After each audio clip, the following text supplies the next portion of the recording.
জীবন বিধানে ওই শিবানী কোরআন আমাদের প্রভু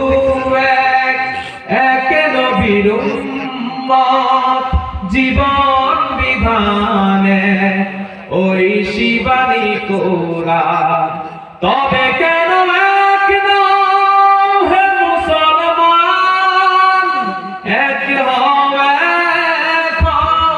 করিয়া হবান বাইতুল্লাহ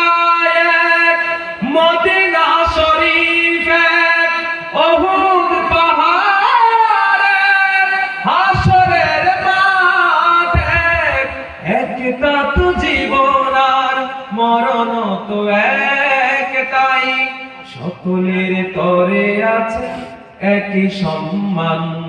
তবে কেন এক নও হে মুসলমান এক হও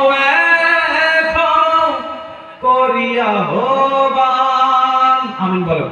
আসসালামু আলাইকুম ওয়া রাহমাতুল্লাহি ওয়া বারাকাতুহু।